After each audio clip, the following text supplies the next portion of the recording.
नमस्कार दोस्तों, स्वागत है आपका केटी वॉइस स्टोरीज चैनल में। दोस्तों, हमारी आज की कहानी है किराए के पिताजी। सुबह का वक्त था। आसमान में लालिमा बिखरी थी। पुरुषोत्तम दास जी रोजाना की तरह हल्की फुल्की सैर करके घर को लौट रहे थे। उनकी सांसें अभी भी थोड़ी तेज थी। घर लौटकर उन्होंने हमेशा की तरह दरवाजे के पास देखा, लेकिन आज अखबार वहां नहीं था। फिर अंदर आते हुए आवाज लगाई, प्रीति बेटा जरा पानी दे देना। और हाँ, अखबार भी। अंदर रसोई से बर्तनों की आवाज आनी बंद हो गई। प्रीति ने साड़ी का पल्लू कमर में खोसते हुए किचन से बाहर कदम रखा। उसका चेहरा गुस्से और थकान के मिश्रण से लाल हो रहा था। वो तीखी आवाज में चिल्लाने लगी, एक तो बच्चों को स्कूल के लिए तैयार करो, खाना बनाओ, घर संभालो, और अब इनके लिए अखबार ढूंढो। खुद भी कुछ कर सकते हैं या नहीं? पुरुषोत्तम दास जी ने चुपचाप उसकी ओर देखा, फिर नजरें झुकाकर अपने जूतों के फीते खोलने लगे। उनकी चुप्पी ने प्रीति को और भड़का दिया। चुप हो गए? बोलते क्यों नहीं? बाहर से ही अंदर आ रहे हैं ना आप, तो क्या अखबार उठाकर नहीं ला सकते थे? वो बेटी, मैंने आंगन में देखा था, अखबार बाहर तो नहीं थी। मुझे लगा शायद तुम में से कोई अंदर लेकर आया होगा पढ़ने के लिए, इसलिए पूछ बैठा। हमारे पास इतनी फुर्सत नहीं है जो सुबह सुबह घूम फिर कर आए और इत्मीनान से अखबार पढ़ने बैठ जाए। काम धंधा है सबके पास, आपकी तरह सारा दिन हाथ पैर हाथ धरे नहीं बैठे हैं हम। अभी प्रीति चिल्ला रही थी कि उसी समय उसका पति और पुरुषोत्तम दास जी का इकलौता बेटा संजय, जो अभी अभी शेविंग का जाग साफ कर रहा था, बाहर आते आते बोला, अरे प्रीति, क्यों सुबह सुबह घर सर पे उठा रखा है? दे दो ना उन्हें अखबार और पानी, इतनी भी कौन सी बड़ी बात हो गई थी? प्रीति माथे पर हाथ रखते हुए बोली, हे भगवान, सुबह सुबह इतना काम सिर पर पड़ा है, ऊपर से इसी समय आपके बाबूजी बांग देने लगते हैं। पहले पानी लाओ, फिर अखबार लाओ, उसके बाद चाय बनाओ। क्या मैं नौकरानी हूँ? इतनी परवाह है तो खुद ही क्यों नहीं दे देते? या एक काम करो, दो चार नौकर रख लो इस घर में, तुम्हारे बाबूजी की सेवा करने के लिए। संजय थोड़ा चीपते हुए बोला, नौकर रख लो? बोल तो ऐसे रही हो जैसे मेरे पास खजाने की चाबी हो। मेरी सैलरी में घर चल रहा है, वही बहुत है। प्रीति ने चाय की ट्रे जमीन पर पटकी और तुरंत पलटवार किया, तो फिर अपने पिताजी से कहो कि कुछ काम धाम करे, हमें भी थोड़ा सुख नसीब हो जाए। पड़ोस के शर्मा जी को देखो, 70 साल की उम्र में भी कितने चुस्त दुरुस्त हैं। जिंदगी भर सरकारी नौकरी की, बच्चों के लिए पैसा जोड़ा, और अब हर महीने 70,000 की पेंशन ले रहे हैं। शहर के पोश इलाके में इतना आलीशान मकान बनवा कर दे रहे हैं अपने बच्चों को। पिछले हफ्ते तो नई गाड़ी भी खरीदी। और एक आपके पिताजी हैं, काम के न काज के, दुश्मन अनाज के।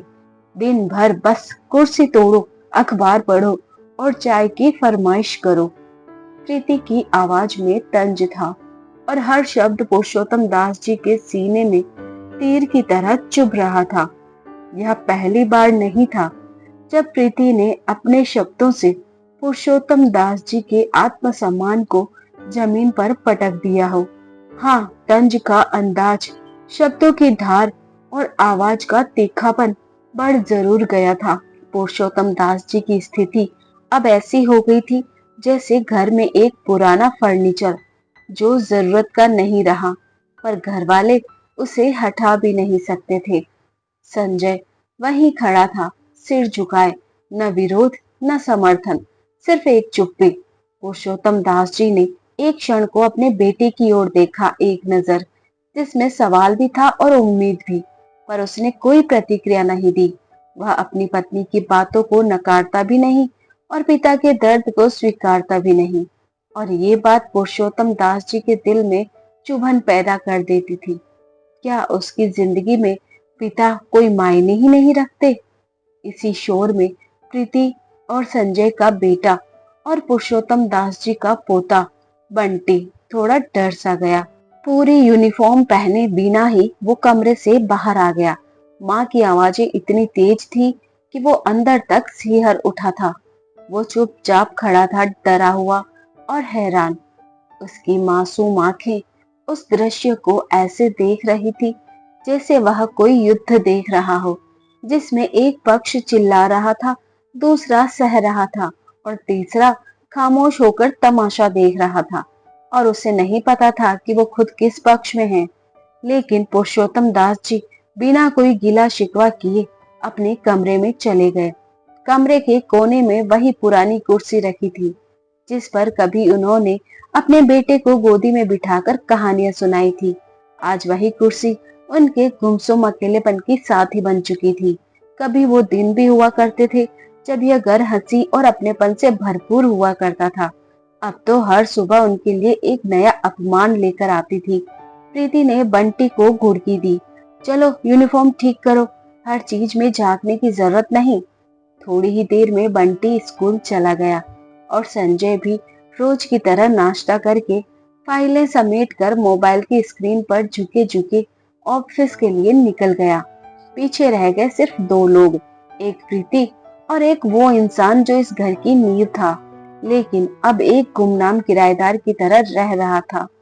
थोड़ी देर बाद जैसे रस्म निभाई जाती है, वैसे ही प्रीति ने एक प्लेट में नाश्ता थमाया और चुपचाप निकलती बनी। पुरुषोत्तम दास जी ने भी कुछ नहीं कहा। नाश्ता करने के बाद बस यूं ही न जाने कितनी देर कुर्सी पर बैठे रहे। शाम के समय उन्होंने अपनी लाठी उठाई और रोजाना की तरह थोड़ी देर के लिए घर से बाहर निकल गए। जब वापस घर पहुंचे तो आंगन में बंटी, उनका 8 साल का पोता, जैसे उनके इंतजार में ही बैठा था। पुरुषोत्तम दास जी ने अभी चप्पलें उतारी ही थी कि बंटी दौड़ता हुआ आया और चहकते हुए बोला, दादाजी, कल आपको मेरे साथ स्कूल चलना है। पुरुषोत्तम दास जी ने थके हुए कदमों से अपने कमरे की ओर बढ़ते हुए कहा, नहीं बेटा, मैं तुम्हारे स्कूल क्यों आऊंगा? बच्चों के स्कूल में तो मम्मी पापा जाते हैं ना। अपनी मम्मी से कहो, वो चली जाएंगी। उनकी आवाज में थकान थी और चेहरा अभी भी सुबह की उदासी से भरा था। मगर बंटी कहाँ मानने वाला था। उसने अपनी छोटी सी हथेली से दादाजी का हाथ पकड़ा और जिद भरी आवाज में बोला, नहीं दादाजी, टीचर ने आपको ही बुलाया है, आपको मेरे साथ जाना होगा। पुरुषोत्तम दास जी ने एक नजर संजय और प्रीति की तरफ डाली, जो अब ड्राइंग रूम में बैठे टीवी देख रहे थे। किसी को भी समझ नहीं आ रहा था कि बंटी अचानक ऐसा क्यों कह रहा है। अच्छा ठीक है बेटा, कल सुबह देखेंगे। उन्होंने बात टालनी चाहिए, लेकिन अगले दिन सुबह उठते ही बंटी ने फिर वही रट लगानी शुरू कर दी। मुझे तो दादू को ही लेकर जाना है, दादू को बुलाया है टीचर ने। आधी अधूरी यूनिफॉर्म में वो इधर उधर दौड़ रहा था चिल्लाते हुए, दादू जल्दी तैयार हो जाओ। प्रीति, जो किचन में उसका टिफिन तैयार कर रही थी, ने झुंझलाते हुए कहा, ये क्या नई जिद पकड़ ली है बंटी? दादाजी स्कूल क्यों जाएंगे? मैं हूं ना, टीचर ने बुलाया है तो मैं आ जाऊंगी स्कूल। मगर बंटी ने सिर हिलाया और बोला, नहीं मम्मी, टीचर ने दादाजी को ही बुलाया है। संजय ने धीरे से उसे पास बैठाया और प्यार से पूछा, बंटी बेटा, बताओ तो सही, क्यों दादाजी को लेकर जाना है? मम्मी, या मैं भी तो चल सकते हैं, बंटी ने मासूमियत से कहा। पापा, आज हमारे स्कूल में एक्सचेंज एक्टिविटी है। Exchange activity? ये क्या भला है? पास बैठी प्रीति ने भौं सिकोड़ते हुए पूछा। हाँ मम्मी, बंटी थोड़ा चिढ़ गया। आपको इतना भी नहीं पता? मैम ने कहा है कि घर से कोई चीज लेकर आनी है जिसे हम किसी और से एक्सचेंज कर सकें। संजय मुस्कुराकर बोला, तो बेटा कोई पुराना खिलौना ले जाओ जो तुम्हारे काम का न हो, जिससे अब खेलते नहीं हो। उसके बदले तुम्हारी टीचर किसी दूसरे बच्चे का खिलौना या कोई और चीज दे देगी। बंटी ने बड़ी मासूमियत से सिर हिलाया और बोला, नहीं पापा, मैं तो सभी खिलौनों से खेलता हूँ। मुझे तो ऐसी चीज लेकर जानी है जो घर में किसी काम की नहीं है, जो फालतू है, यानी कि यूजलेस। इसलिए मैं दादू को लेकर जा रहा हूँ। कमरे में सन्नाटा छा गया। बंटी ने बड़ी मासूम आंखों से कहा, मैम ने कहा था, अगर एक इंसान के लिए कुछ यूजलेस है, वो किसी और के लिए वैल्यूएबल हो सकता है। और कल मम्मी ही तो कह रही थी कि दादाजी किसी काम के नहीं है। हमें तो उनकी जरूरत नहीं है, शायद किसी और को हो। संजय की आंखें झुक गई। प्रीति जो अब तक बंटी की बातों को हल्के में ले रही थी, उसका चेहरा सफेद पड़ गया। पुरुषोत्तम दास जी वहीं खड़े थे बंटी के पीछे। उस पल उनके दिल पर क्या गुजरी ये कोई नहीं जानता, पर उनकी आंखें बता रही थी कि इन बातों ने उनके दिल को भीतर तक जख्म दिए हैं। उन्होंने कुछ नहीं कहा, ना बंटी को टोका, ना प्रीति से कोई शिकायत की, बस पलटकर अपने कमरे में चले गए। प्रीति और संजय ने जैसे तैसे बंटी को समझा बुझाकर स्कूल भेज दिया। थोड़ी देर बाद वहां सब कुछ सामान्य हो गया।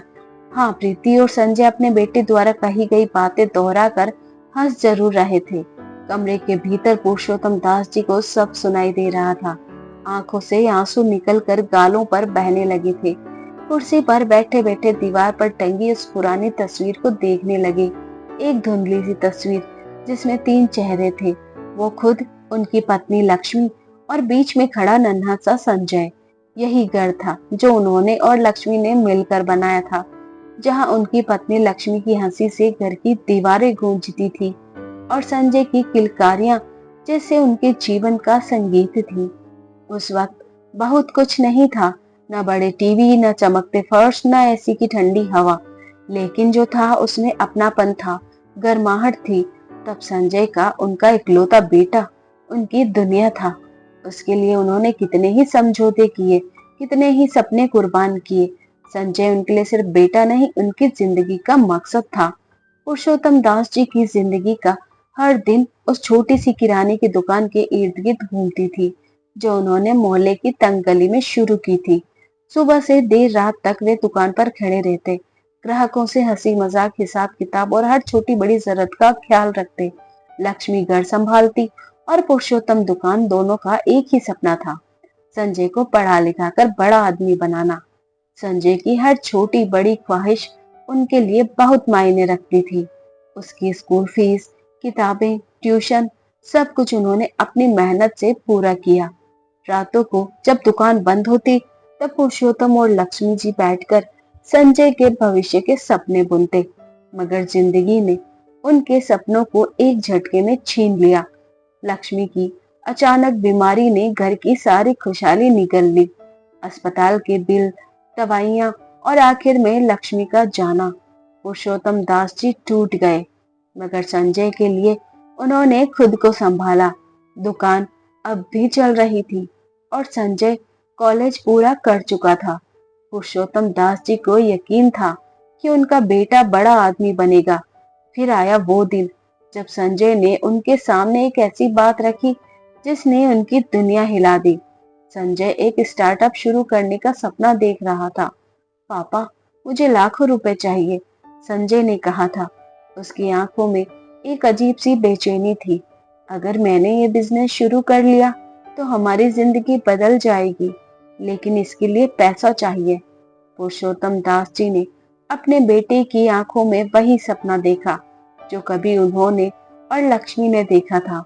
कुछ पाने की जिद दिखाई दी उन्हें अपने बेटे की आंखों में, और उसके कहने पर ही उन्होंने अपनी दुकान, जो उनकी जिंदगी की नींव थी, को उन्होंने गिरवी रख दिया।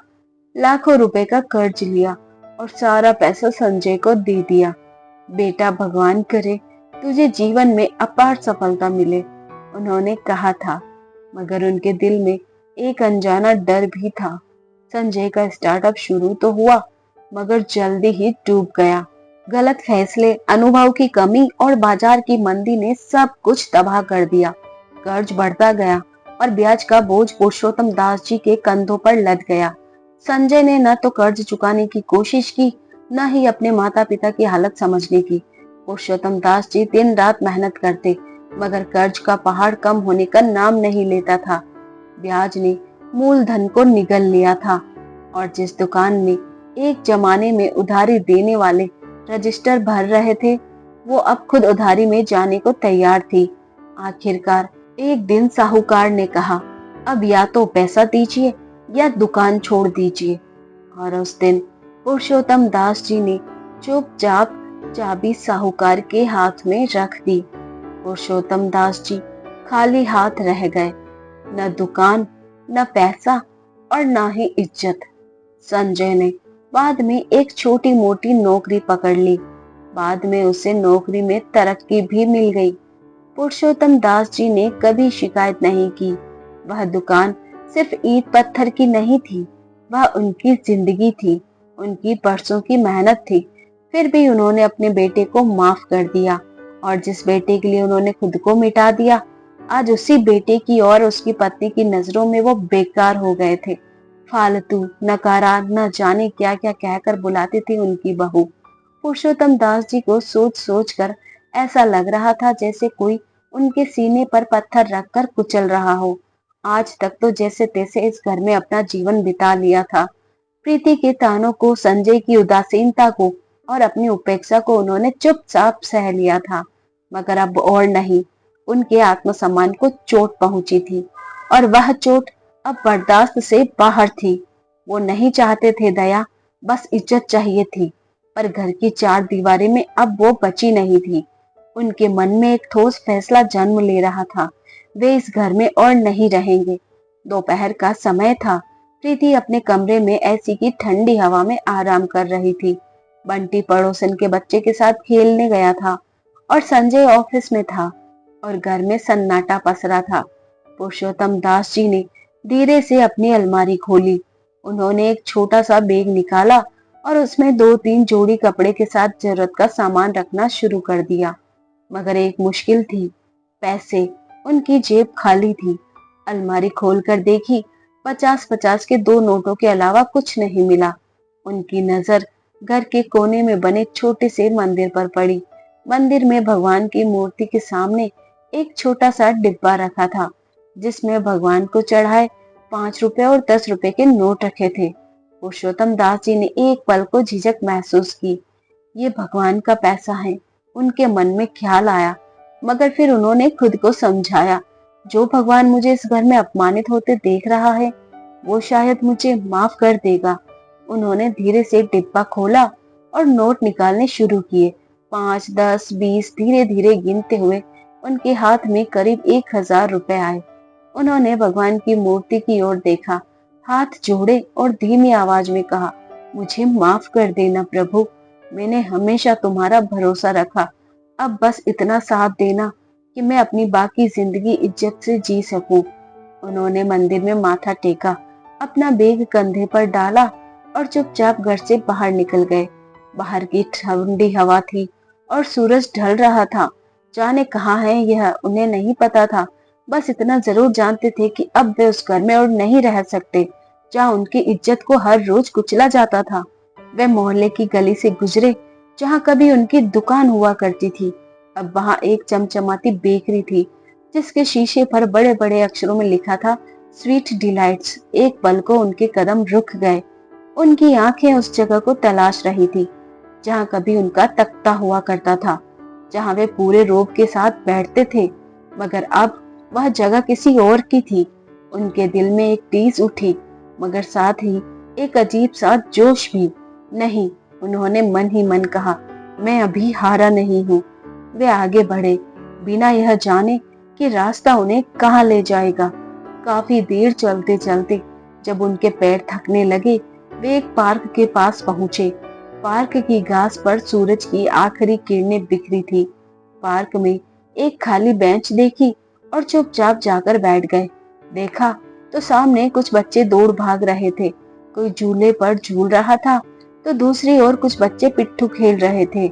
उनकी बाल सुलभ हंसी और मासूम शरारतें देखकर पुरुषोत्तम दास जी को हंसी आ गई।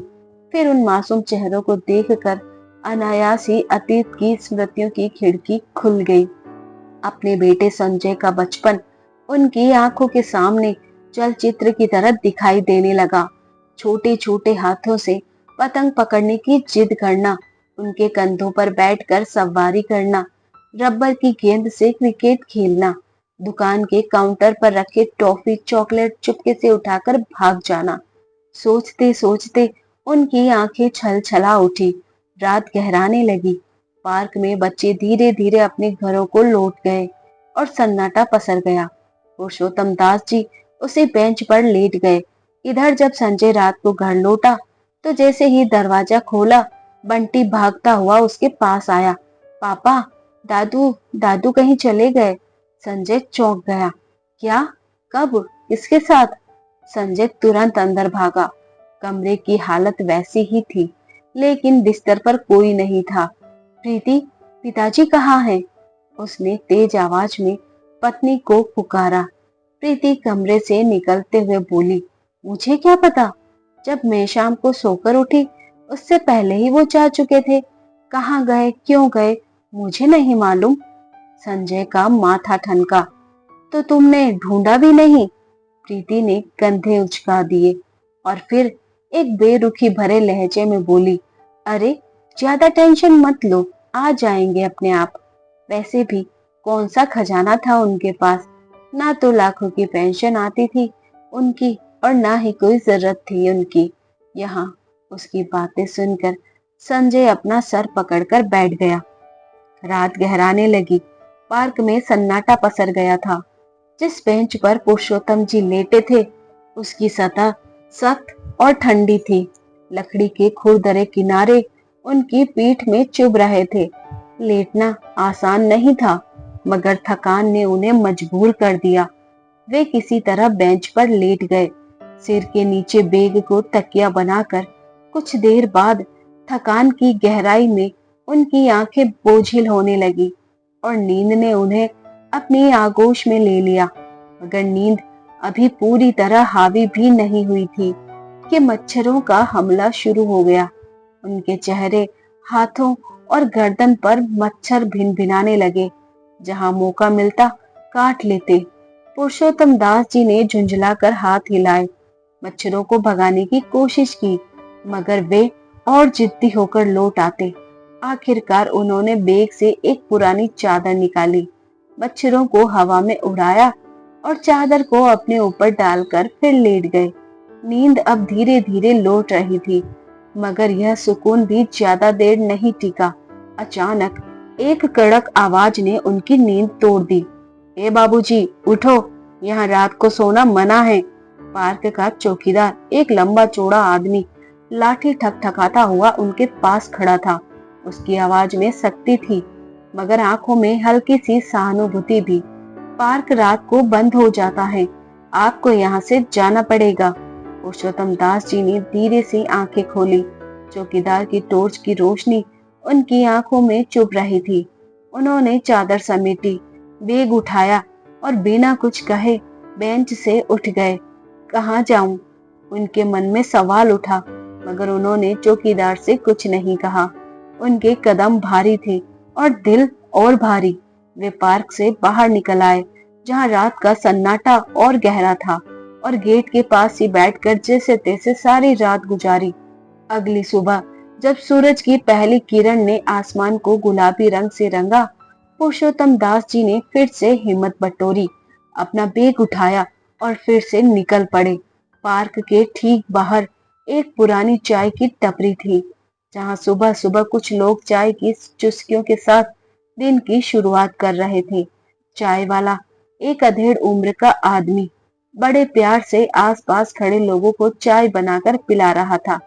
पुरुषोत्तम दास जी को देखते ही उसने मुस्कुराकर कहा, अरे बाबूजी, आइए, लो चाय पी लो, गर्मा गर्म बनाई है। पुरुषोत्तम दास जी ने हल्की सी मुस्कान दी और चाय का गिलास थाम लिया। वे टपरी के किनारे बैठ गए।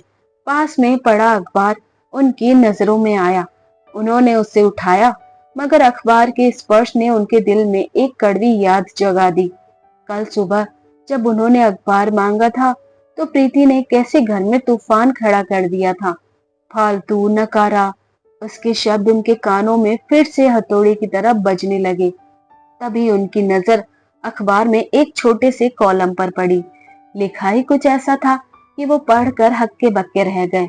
किराए पर पिता चाहिए, उम्र 65 से 70 वर्ष के बीच, जल्द से जल्द इस नंबर पर संपर्क करें। पुरुषोत्तम दास जी का हाथ रुक गया।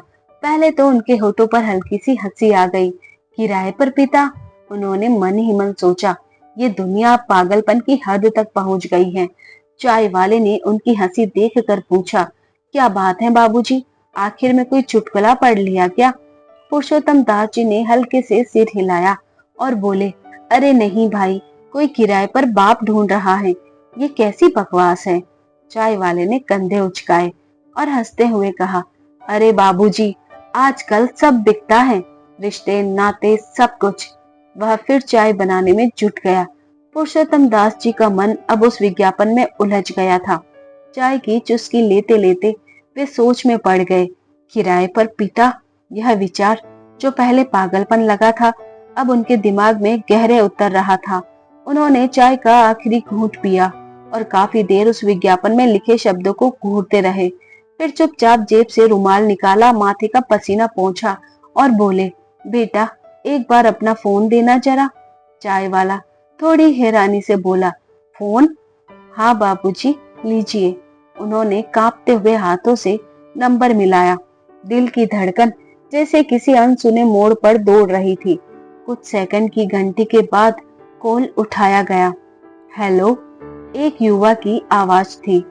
हेलो बेटा, मैंने आज अखबार में आपका विज्ञापन देखा।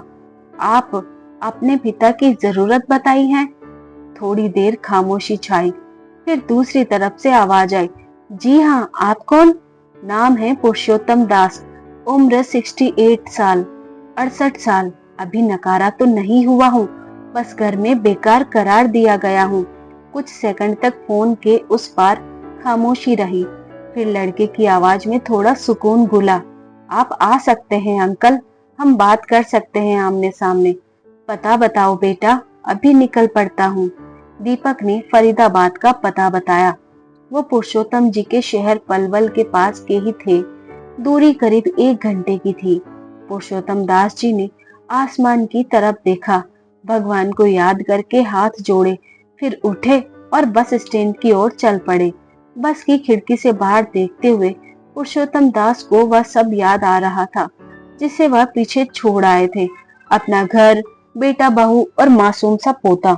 लेकिन अब उन्होंने अपने मन को समझाते हुए आगे बढ़ने का सोच लिया था। 1 घंटे बाद बस फरीदाबाद शहर के बस अड्डे पर रुकी। पुरुषोत्तम दास जी ने बैग उठाया और बाहर निकले।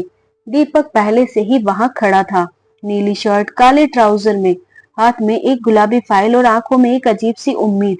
अंकल? दीपक ने झिझकते हुए पूछा। हाँ बेटा, मैं पुरुषोत्तम दास। दोनों ने एक दूसरे को पहली बार देखा। एक वो था जिसे बेटे की जरूरत थी, एक वो था जिसे बाप की। दीपक ने उन्हें पास के एक कैफे में बैठाया। बातचीत शुरू हुई। अंकल, मैं जानता हूँ ये थोड़ा अजीब है, पर मेरे पास कोई और रास्ता नहीं था। पुरुषोत्तम दास जी ने गहरी नजरों से दीपक को देखा और बोले, बेटा, मैंने जिंदगी में बहुत कुछ देखा है, मगर ये किराए पर पिता वाली बात मेरे पल्ले नहीं पड़ रही। साफ साफ बताओ, क्या माजरा है? दीपक ने एक गहरी सांस ली और अपनी कहानी शुरू की। अंकल, मैं अनाथ हूँ। मेरे माता पिता बचपन में ही एक हादसे में चले गए। मैं अनाथालय में पला बढ़ा, स्कॉलरशिप से पढ़ाई की और आज एक मल्टीनेशनल कंपनी में अच्छी नौकरी करता हूँ। तनख्वाह अच्छी है, जिंदगी सेट है, मगर उसकी आवाज में एक रुकावट आई, मगर मेरे पास परिवार नहीं है। पुरुषोत्तम दास जी की आंखें सिकुड़ गई। तो ये विज्ञापन क्यों? दीपक ने नजरें झुकाई और बोला, मैं एक लड़की से प्यार करता हूँ। उसका नाम राधिका है। हम सालों से एक दूसरे को जानते हैं और एक दूसरे से शादी करना चाहते हैं, मगर राधिका के पिता, जो फौज से रिटायर्ड कर्नल हैं, अपनी बेटी की शादी किसी खानदानी रसूखदार परिवार में करना चाहते हैं। उनके लिए पैसा, नौकरी इतनी मायने नहीं रखती जितना कि माता पिता और खानदान। और मेरे पास तो कुछ भी नहीं। पुरुषोत्तम दास जी स्तब्ध रह गए। दीपक की आवाज में दर्द था, मगर उसकी आंखों में एक उम्मीद भी। तो तुम चाहते हो कि मैं? दीपक की आंखें भर आई। मैं राधिका से शादी करना चाहता हूँ। वो भी मुझसे प्यार करती है, पर उसके पिता मानेंगे तभी। इसलिए मैं चाहता हूँ कि आप मेरे पिता बनकर राधिका के परिवार से मिले। बस एक बार उनके सामने मेरे परिवार की भूमिका निभाएं। मैं जानता हूँ ये ठीक नहीं है, मगर मेरे पास और कोई रास्ता नहीं। मैं आपको इसके लिए 10,000 रुपए एडवांस दूंगा। सुनकर पुरुषोत्तम दास जी का दिल धक से रह गया। पर सच्चाई ये भी थी कि अब उनके पास घर नहीं था, कमरा नहीं था, चूल्हा नहीं था, कोई ठिकाना नहीं था। कुछ देर दोनों के बीच खामोशी पसरी रही। फिर उन्होंने धीरे से सिर हिलाया। ठीक है बेटा, अगर मेरी मौजूदगी से तुम्हारा जीवन संवर सकता है तो मैं ये भूमिका निभा लूंगा। सुनते ही दीपक के चेहरे पर राहत पसर गई। तभी दीपक का फोन बजा। राधिका, उसने जल्दी से फोन उठाया। दूसरी ओर से एक घबराई हुई आवाज आई। दीपक, तुमने कुछ किया या नहीं? कहीं ऐसा ना हो कि मेरी शादी कहीं और तय हो जाए। दीपक ने पुरुषोत्तम दास जी को देखा, जिनका चेहरा अब उनके लिए एक संबल बन चुका था। उसने एक गहरी सांस ली और कहा, राधिका, चिंता मत करो, मैंने पिता का इंतजाम कर लिया है। हम जल्दी ही तुम्हारे पापा से मिलने आएंगे। राधिका को अपने पिता के स्वभाव का अच्छे से अंदाजा था। अनुशासन प्रिय, सवालों से भरे और किसी भी झूठ को तुरंत भांप लेने वाले। इसलिए उसने दीपक से कहा, ठीक है, तो कल मैं आती हूँ। हम एक बार रिहर्सल कर लेंगे। मैं नहीं चाहती कि पापा के सामने कोई गलती हो और बात बिगड़ जाए। दीपक ने सहमति में सिर हिलाया। पुरुषोत्तम दास जी दीपक के घर में ही ठहरे थे। घर अच्छा खासा बड़ा था।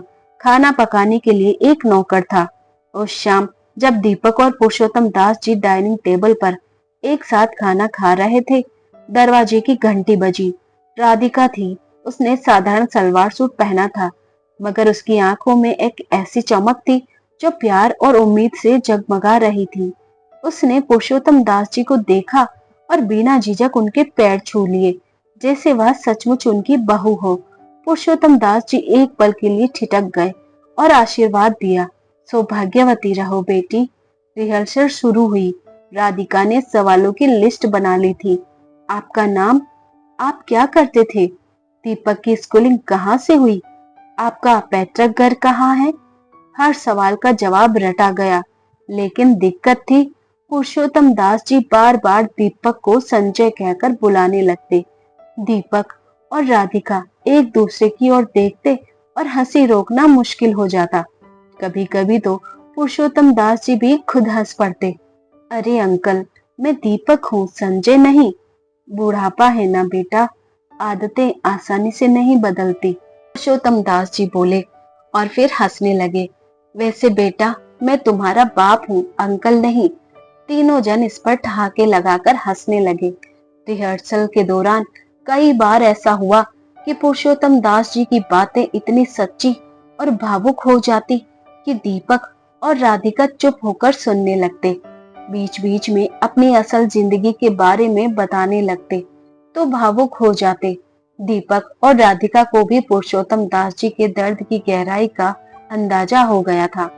उन्हें रोते देखकर राधिका उनके आंसू पोंछने लगती तो दीपक स्नेह से उन्हें गले लगा लेता। रिहर्सल के बाद राधिका ने सुझाव दिया कि पुरुषोत्तम दास जी के लिए कुछ नए कपड़े खरीदे जाएं। दीपक और पुरुषोत्तम दास जी ने सहमति जताई और तीनों पास के बाजार की ओर निकल पड़े। एक शोरूम से उन्होंने पुरुषोत्तम दास जी के लिए 2-3 जोड़े कुर्ता पायजामा और एक जोड़ी चप्पलें चुनी। पहनकर देखा तो दीपक और राधिका एक स्वर में बोल उठे, ये हुई ना बात। पुरुषोत्तम दास जी ने शीशे में खुद को देखा और मुस्कुराए। बाजार में काफी वक्त बीत गया। कपड़े खरीदने के बाद सब साथ में एक रेस्टोरेंट में खाना खाने गए। तीनों साथ बैठकर हंसी मजाक करते हुए खाना खा रहे थे। एक परिवार जैसा माहौल बना हुआ था। अगली सुबह सब तैयार थे। राधिका ने फोन कर बताया कि उसके पिता शाम 5 बजे घर पर मिल सकते हैं। दीपक घबराया हुआ था। अगर कुछ गलत हुआ तो, अगर किसी तरह सारी पोल खुल गई तो, दीपक ने रास्ते में कहा, मगर पुरुषोत्तम दास जी ने उसका कंधा थपथपाया। उन्हें स्वयं पर पूरा विश्वास था। राधिका ने घर का दरवाजा खोला और उन्हें अंदर आने को कहा। कर्नल साहब अपनी पत्नी के साथ बाहर आ गए। उन्होंने दीपक और पुरुषोत्तम दास जी को गौर से देखा और बोले, अच्छा, तो आप हैं दीपक के पिता, आइए अंदर आइए। बातचीत शुरू हुई।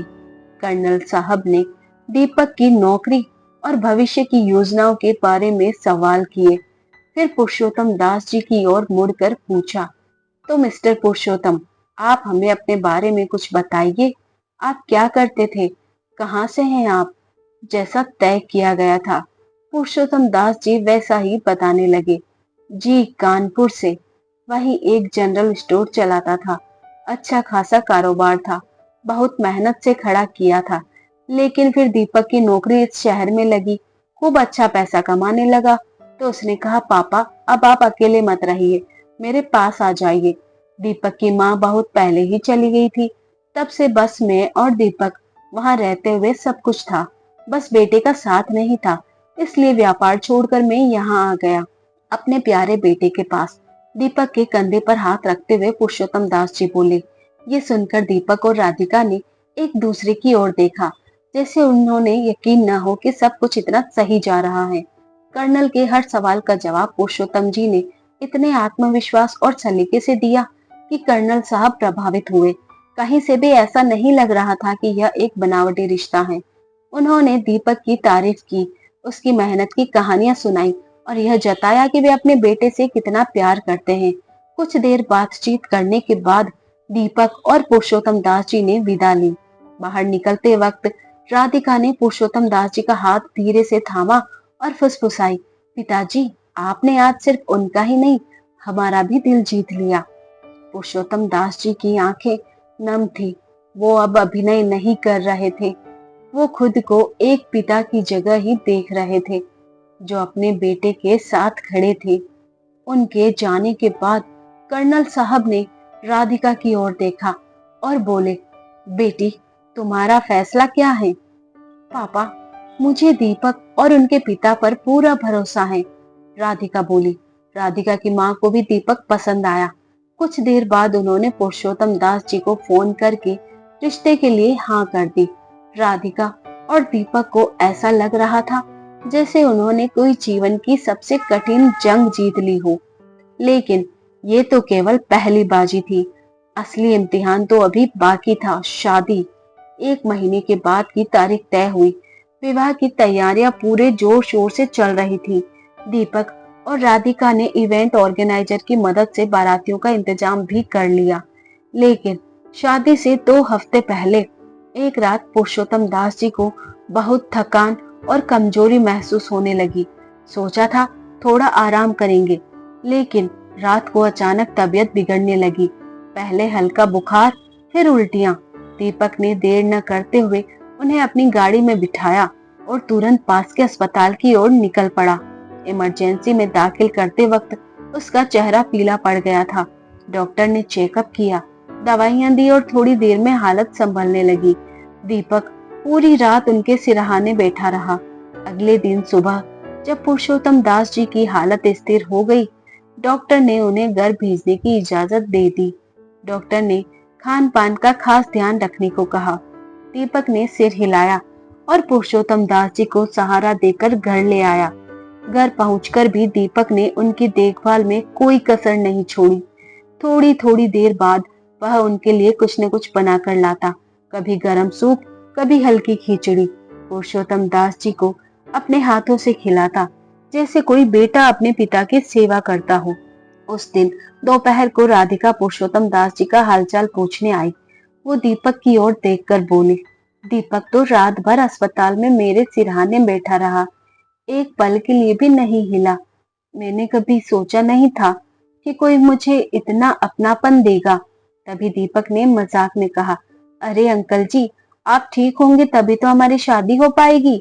उसकी बात पर तीनों हंस पड़े। अनजाने में ही सही, 3 अनजान लोग एक परिवार बन गए थे। पुरुषोत्तम दास जी की तबीयत धीरे धीरे सुधरने लगी। दीपक और राधिका ने उनकी देखभाल में कोई कसर नहीं छोड़ी। शादी की तैयारियां फिर से गति पकड़ने लगी। आखिरकार वह दिन आ ही गया जिसका इंतजार दीपक, राधिका और पुरुषोत्तम दास जी ने दिल थाम कर किया था। शादी का दिन सब कुछ ठीक चल रहा था, लेकिन शायद हर कहानी को उसकी अग्नि परीक्षा से गुजरना होता है। जयमाला से कुछ देर पहले लड़की वालों में से अचानक एक सज्जन, जो पलवल से ही थे, अचानक पुरुषोत्तम दास जी की ओर देखने लगे और बार बार आंखें मिचमिचा कर उनकी ओर देखते रहे, जैसे कोई भूली हुई तस्वीर जहन में उभर रही हो। अचानक उन्होंने पास खड़े कर्नल रघुवीर सिंह से कहा, क्या आप जानते हैं यह बुजुर्ग कौन है? तो कर्नल ने कहा, अरे मिश्रा जी, यही तो है पुरुषोत्तम दास जी, दीपक के पिता। कानपुर में रहते थे पहले, जनरल स्टोर संभालते थे, अब दीपक के साथ ही रहते हैं। सुनकर हैरान रह गए मिश्रा जी और धीरे से कहा, बिल्कुल नहीं, जो बूढ़ा आदमी दूल्हे का पिता बनकर यहाँ बैठा है उसे मैं अच्छी तरह जानता हूँ। वो कानपुर में नहीं, पलवल में रहते हैं। वो कोई जनरल स्टोर वाले नहीं है। एक छोटी सी किराना दुकान हुआ करती थी कभी इनकी, अब तो वो भी नहीं है। बहुत साल पहले की जान पहचान है मेरी। उनके बेटे का नाम तो संजय है और वह शादीशुदा है। क्या आप मजाक तो नहीं कर रहे? लो, मैं क्यों करने लगा मजाक? यकीन न हो तो पूछ लो, यही दूध का दूध पानी का पानी हो जाएगा। कर्नल की भौहें सिकुड़ गई, चेहरा एकदम सख्त हो गया। वह बिना देर किए मंडप में पहुंचे। जयमाला शुरू होने वाली थी कि एक कड़कती आवाज से सबके दिल कांप उठे। एक मिनट, यही रोक दो सब कुछ। दीपक घबरा गया। क्या क्या हुआ अंकल? कर्नल की आवाज तेज हो गई। तुम्हारी हिम्मत कैसे हुई मुझे धोखा देने की? और ये आदमी? अंकल, मैं आपको सब आराम से बताता हूँ, दीपक ने कांपती आवाज में कहा। कर्नल ने राधिका की ओर देखा, जिसकी आंखें डबडबा गई थी। मंडप में सन्नाटा छा गया। मेहमानों की नजरें पुरुषोत्तम दास जी, दीपक और राधिका पर टिक गई। राधिका की आंखें नम थी और दीपक का चेहरा ऐसा था जैसे उसका सारा संसार डूबने वाला हो। शादी, जो कुछ ही पलों पहले खुशियों का उत्सव थी, अब कैंसिल होने की कगार पर थी। पुरुषोत्तम दास जी ने एक गहरी सांस ली। उनका मन चाहता था कि वे वहां से भाग जाए, मगर उनकी आंखों में दीपक और राधिका का रुआंसा चेहरा बार बार उभर रहा था। वे आगे आए और कर्नल साहब की ओर देखते हुए शांत मगर दृढ़ स्वर में बोले, कर्नल साहब, मुझे एक मौका दीजिए, मैं सब कुछ सच बताता हूँ। कर्नल साहब ने गुस्से से कहा, सच? अब क्या सच बचा है? आपने हमें धोखा दिया, मेरी बेटी के भविष्य के साथ खिलवाड़ किया। पुरुषोत्तम दास जी ने सिर झुकाया, मगर उनकी आवाज में एक अजीब सी ताकत थी। भाई साहब, मैंने धोखा नहीं दिया, मैंने सिर्फ एक रिश्ते को बचाने की कोशिश की। दीपक मेरा सगा का बेटा नहीं है, ये सच है, लेकिन सगे से भी बढ़कर है मेरे लिए। मैंने उसे और उसने मुझे अपनाया है दिल से। उन्होंने दीपक की ओर देखा और उनकी आंखें नम हो गई। ये लड़का अनाथ है, इसने अपनी मेहनत से जिंदगी बनाई। इसकी सिर्फ एक ख्वाहिश थी, राधिका के साथ जिंदगी बिताने की। और मैं एक ऐसा बाप हूँ जिसे अपने खुद के घर में कोई इज्जत नहीं मिली। मेरे अपने बेटे ने मुझे ठुकरा दिया, मगर इस लड़के ने मुझे इज्जत दी, मुझे पिता का दर्जा दिया। मंडप में सन्नाटा गहरा गया। पुरुषोत्तम दास जी की आवाज में इतनी सच्चाई थी कि मेहमानों की आंखें नम होने लगी। उन्होंने कर्नल साहब की ओर देखा और आगे बोले, भाई साहब, मैंने आपसे झूठ बोला, इसके लिए मैं माफी मांगता हूँ, मगर ये झूठ मैंने आपको धोखा देने के इरादे से नहीं, इन दो बच्चों की खुशी के लिए बोला। दीपक से अच्छा लड़का आपको कहीं नहीं मिलेगा, ये मैं यकीन के साथ कह सकता हूँ। राधिका और दीपक एक दूसरे से बेइंतहा प्यार करते हैं। उनका प्यार सच्चा है और इसी कारण आज मैं इनके लिए खड़ा हूँ। अगर आप चाहें तो मुझे यहाँ से निकाल दीजिए, मगर इन बच्चों की खुशी मत छीनिए। राधिका, जो अब तक चुप थी, आगे आई। उसकी आंखों में आंसू थे, मगर आवाज में दृढ़ता। पापा, अंकल ने जो किया वो मेरे और दीपक के लिए किया और हमारे कहने पर किया, क्योंकि दीपक और मैं एक दूसरे से बहुत प्यार करते हैं। अगर आप दीपक को मुझसे अलग करेंगे तो मैं कभी खुश नहीं रह पाऊंगी। कर्नल साहब का चेहरा अभी भी गुस्से से सख्त था, मगर उनका दिल अब पिघल रहा था।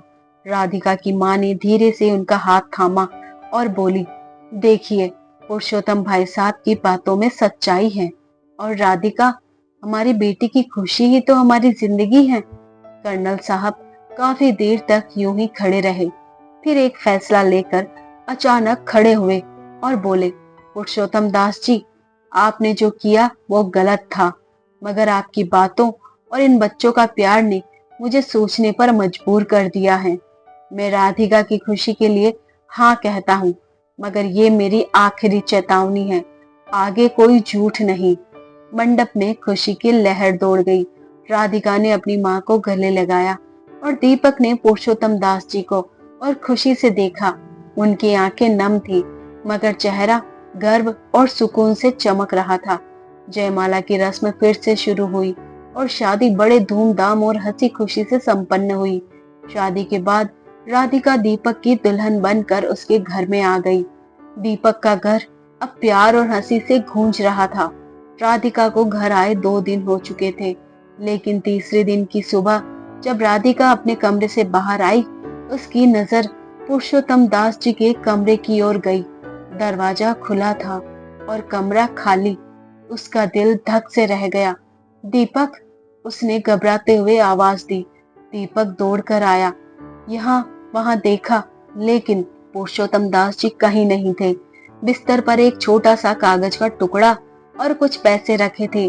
दीपक ने कांपते हाथों से कागज उठाया और पढ़ा, बेटा दीपक, बेटी राधिका, ये वही 10,000 रुपए हैं जो तुमने मुझे पिता का किरदार निभाने के लिए दिए थे, मगर मुझे इनकी जरूरत नहीं है। तुम्हारे साथ बिताए इन कुछ दिनों ने मुझे ऐसा सुकून दिया जैसे मैंने अपनी पूरी जिंदगी जी ली। तुमने मुझे वो इज्जत और प्यार दिया जो मैंने अपने घर में खो दिया था, मगर अब मुझे जाना होगा। मैं तुम पर बोझ नहीं बनना चाहता। तुम्हारी नई जिंदगी शुरू हुई है, इसे खुलकर जियो। मेरी दुआएं हमेशा तुम्हारे साथ हैं। पुरुषोत्तम दास। राधिका की आंखों से आंसू टपकने लगे। पिताजी, पिताजी हमें छोड़कर चले गए। उसकी आवाज कांप रही थी। दीपक सीने में एक तीखा दर्द जाग गया, वही दर्द जो उसने अनाथ होने की सजा के रूप में परसों झेला था। नहीं, राधिका, उसने दृढ़ स्वर में कहा, वे ज्यादा दूर नहीं गए होंगे, हम उन्हें ढूंढ लेंगे बिना देर किए। दीपक और राधिका उन्हें ढूंढने निकले। उन्होंने बस स्टैंड, रेलवे स्टेशन, हर जगह देखा, पर वो नहीं मिले। आखिरकार उन्हें पुरुषोत्तम दास जी शहर के बाहरी छोर पर एक बरगद के पेड़ के नीचे बैठे मिले, चेहरा उदास मगर शांत। पिताजी, दीपक की आवाज में दर्द और राहत का मिश्रण था। वह और राधिका उनके सामने हाथ जोड़कर खड़े हो गए। आप हमें छोड़कर क्यों जा रहे हैं? पुरुषोत्तम दास जी ने उनकी ओर देखा और उनकी आंखें नम थी।